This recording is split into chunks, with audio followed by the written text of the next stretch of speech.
Hola, muy buenas tardes a todos. Mi nombre es Cristian Emanuel Luis Caballero y para esta presentación o esta actividad expositiva de la clase de ciencia política he seleccionado a mi precursor favorito que es Karl Marx, conocido en español como Carlos Marx.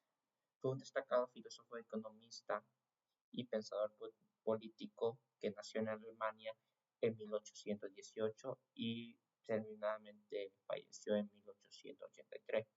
Su pensamiento político, su pensamiento, su pensamiento político lo desarrolló en estrecha colaboración con Federico Engels, que es su amigo con el que vivía, y juntos transformaron un completo forma de analizar la historia y la economía y las estructuras de poder.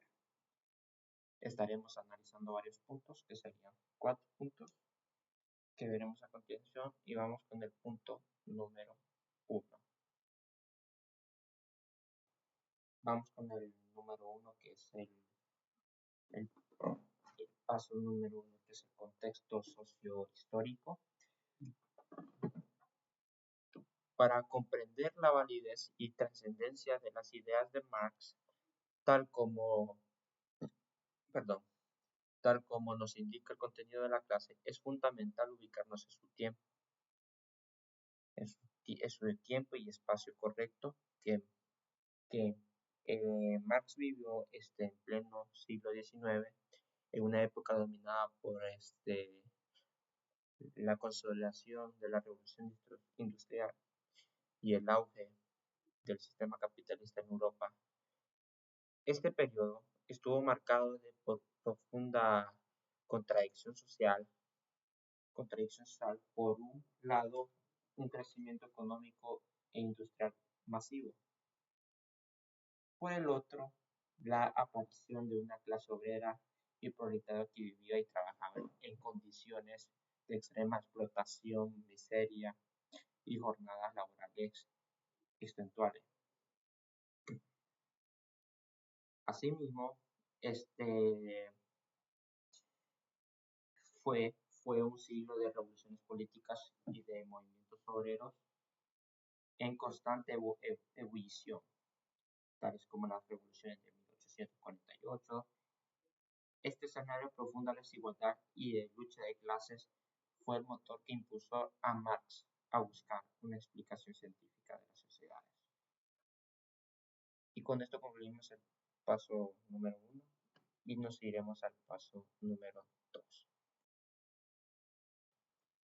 Bueno, el paso número 2 es sencillo, que se llama las ideas sustentadas. Pasando por políticas fundamentales, Marx es el creador del materialismo, el famoso materialismo histórico, a diferencia de los filósofos idealistas que pensaban que la historia cambiaba debido a las ideas o la religión. Marx sostuvo que la base de la sociedad descansa en sus relaciones económicas y sus modelos de producción. En sus planteamientos clave se pueden resumir los siguientes puntos, que lo resumiremos, que son los 3 principales, que son la lucha de clases, la plusvalía de la explotación y asimismo la transformación del Estado, que vimos resumiendo que las luchas de clases, que Marx afirmaba que la historia de la humanidad ha sido siempre historia de la lucha de las clases y de los hombres libres y esclavos.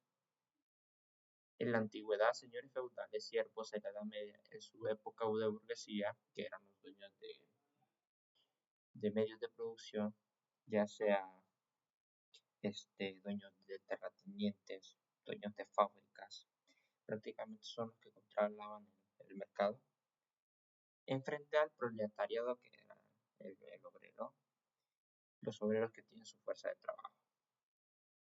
El siguiente punto es la plusvalía y la explotación. Explicó que el capitalismo sostiene, gracias a los burgueses, se apropia de una parte del valor creado por el trabajo del obrero, el que sostiene prácticamente la empresa y el motor de ella. Que el burgués se apropie de una parte del valor creado por el trabajo del obrero, cual genera acumulación de riqueza en pocas manos y la alineación del trabajador que genera mucha desigualdad, que es el mayor problema que es al día de hoy. Para Marx, que es el punto número 3, que es la transformación del Estado. Para Marx, el Estado en su época no era neutral, sino una herramienta jurídica política utilizada por la clase dominante, que eran los dueños de medios de producción, para mantener sus privilegios y que no se vieran amenazados. Por lo tanto, planteaba que el proletariado debería organizarse políticamente para tomar el poder y abolir la propiedad privada de los medios de producción. ¿Qué decimos con propiedad privada? No es lo mismo. Primeramente, aclarar 2 puntos. Propiedad privada no se refiere a lo que tenemos, casa, carro, ni nada por el estilo. Esa es propiedad personal. Muchos han confundido este término porque decir que me van a quitar todo, ya sea compartir ese pido o no. Esos son propiedad personal. Propiedad privada que él se refería era a crear tipos de empresas o recibía a abolir los medios de producción que debía tener control del Estado, que era los dueños de petrolerías, fábricas, el mercado, bancos, energías deberían de estar vigilados siempre con el Estado y ser del Estado. Siguiendo que era una sociedad sin clases hacia la sociedad sin clases, que era el comunismo, donde el Estado eventualmente ya no fuera necesario para oprimir ninguna clase. Ya teniendo esto claro, pasamos al punto número 3, que lo veremos ahorita. Bueno, tal cual Marx, el pensamiento de Marx quedó plasmado en una vista de obra intelectual. Entre sus libros o cumbres más influyentes de la clase política y de la economía, podemos destacar sus varios libros, que era su libro El Capital o Das Kapital en alemán, su obra económica fundamental, donde se desentrañaba científicamente las leyes y contradicciones internas del sistema capitalista.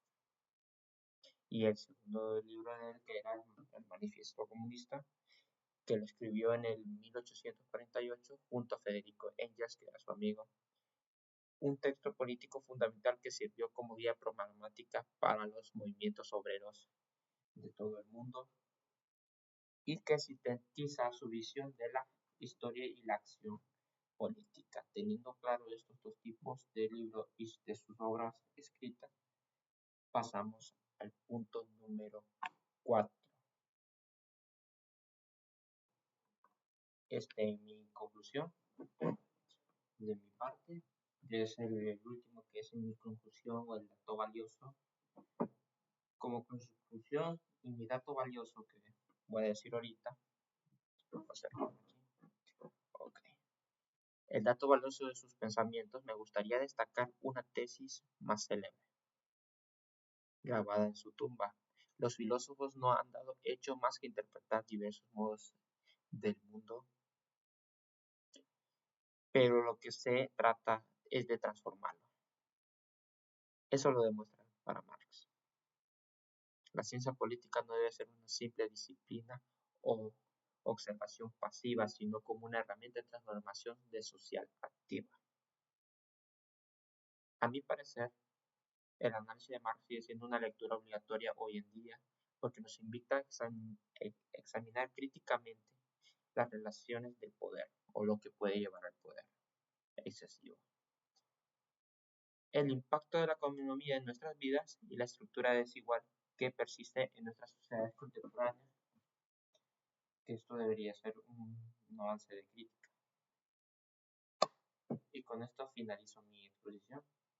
Espero que haya gustado y gracias por su atención. Chao, chao.